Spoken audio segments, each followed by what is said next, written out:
Gary. Well, tough to have the office there.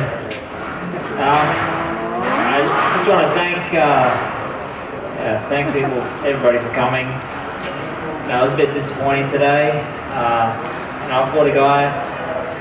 Everybody's seen like he's got immense power, and he caught me with a good shot. So obviously very disappointed.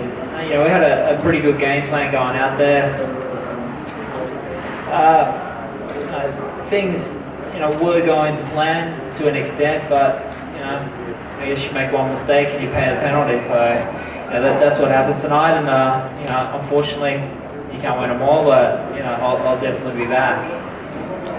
I've had a lot to fight for in this fight, as most people know. My mum's back home, my family's back home, and I had great motivation. So a little bit extra disappointed there, but I will be back, and I'll be training harder next time, and I'm not going to let this beat me. He definitely is a guy that's going to be tough to beat. I'm not sure there's too many guys out there that are going to give him too much of a run. So good luck to the guys that can. I'd love to get my opportunity again one day.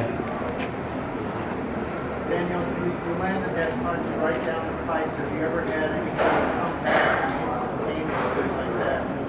Can you repeat that louder so everybody can hear? He landed the right hand right down the pipe. Has he ever had anyone come back as quickly as Golovkin did? I've been boxing 24 years, so I probably would have had guys come back, with a counter punch probably as quickly, but he caught me. He caught me in the right place at the right time. The hands were down. I just caught him. I thought I was safe, but that's what happens in boxing. You get caught, and you're just in the wrong place at the wrong time. You didn't protest the stoppage. What was going through your mind when the referee waved it off? I was so disappointed in myself. I thought I threw a good punch and I got caught, and I guess in that moment I was just completely disappointed in myself, and I wasn't thinking. I got up, and then the next minute I looked around, the referee waved it off. So I didn't really have much time to work out what was going on at that stage. Were you still hurt and dazed at that moment? Was it the proper stoppage by the ref? I don't know. Refs are there to do their job. I'm not a referee, so. He definitely caught me. I know that, but whether I could have gone on or not, that's hard to say. I would have liked to have, but I probably made the wrong decision, being so pissed off at myself about getting caught that I looked like that I wasn't right. Daniel, you fought guys like Peter Stern, you fought guys like Karen Barker. What makes Gennady Golovkin better than both of those guys? I guess Golovkin. He's probably had more experience than those guys, especially amateur experience. He's the type of guy that is pretty rounded.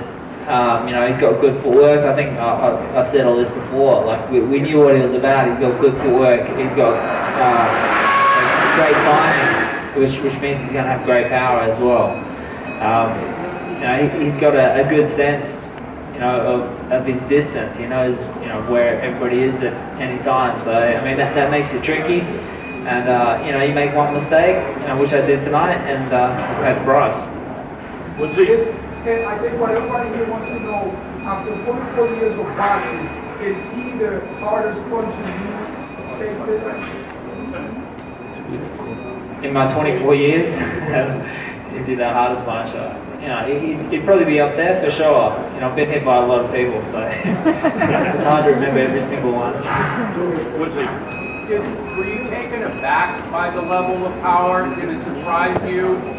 Or was it what you expected? Yeah, to be honest, it was what I expected. I was expecting power. I knew he's a strong guy.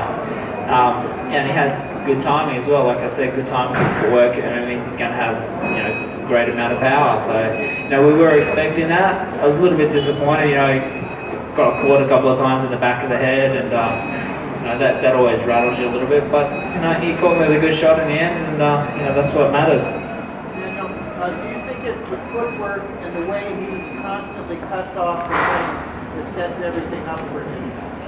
Yeah, not just that. I mean, he's got a good jab as well.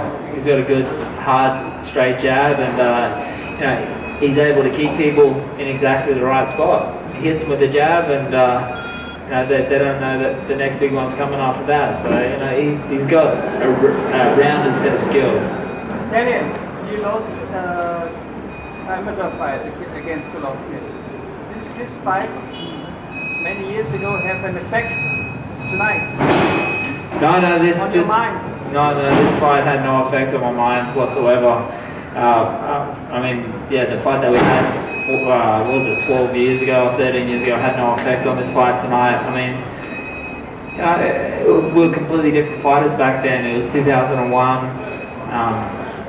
Yeah, I mean, we were both basically kids, so you know, we were pretty young at that stage. We both changed and improved in many ways since then, and you know, I knew what I had to do. You know, to be honest, I can barely remember the fight. You know, probably he's the same. He's had hundreds of fights, so you don't remember every single one. Yeah, you had to tell Golovkin's next opponent What to do?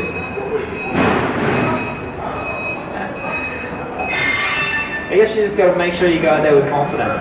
You know, the big thing. You know, I went out there with confidence, and you know, you do need confidence, but you need to have, I guess, great footwork as well. You gotta back yourself up with that footwork and take it to him.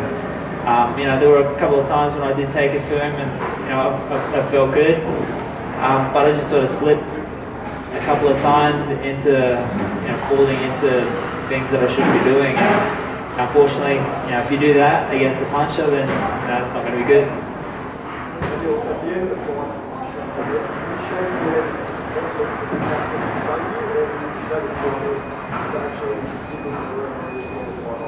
yeah, that's right. I was so disappointed, you know, being caught like that. You know, I'm stupid as well. Like I've been put down a couple of times in fights before, and it's just a stupid mistake where, you know, I was so disappointed with myself as I got up. You know, I was shaking my head, and then I looked at the referee and he's waved the fight off, and I thought at that stage, I thought I could have went on. Don't get me wrong, he did catch me. I thought I could have went on and tried to, you know, finish the rest of the round, but it just adds to the disappointment, I think. The first round was apparently 4 minutes. Did you feel that in the fight? Did you sense that at all? Yeah, I did sense that it was a very long round. I think we got to the end of the first round, and I thought, geez, if we'd done 2 or 3 already, it was a very long first round. But you know, you got to be prepared for anything. Anything can happen out there, and you know, you can't be too worried about anything. You just got to adapt and yeah, try not to get hit. You fell and tripped on a camera guy. You had experienced that before in the ring? That's the first time I've been tripped over by a cameraman. Yeah. Tough day out there. It was a tough day. Yeah, and he hooked me as well. He hooked my foot around the strap. That's right. Yeah. So I mean, you know, you got to be prepared for anything, and sometimes you know, you can't be prepared for those sort of things. But you know, you take it. You get up and you keep going. He get cut. Cameraman. What's that? Yeah. Cameraman. I cut him. I got one back, I guess. When you were shaking your head trying to clear a conflict, do you think that the referee was taking that as you were giving up at that point? Do you think he thought that you were saying, no, we don't want to continue? No, I didn't think he... to be honest, it was happening so quick. I just jumped up, and I was just, you know, really disappointed with what happened, being caught. Especially, you know, I felt as though that I caught him with the right hand as well, just before he caught me, and you know, I was disappointed. I jumped up, and I sort of thought the referee was, you know, going to speak to me and ask me, but you know, the next thing I knew, the fight was finished. So it happens very quickly. All right.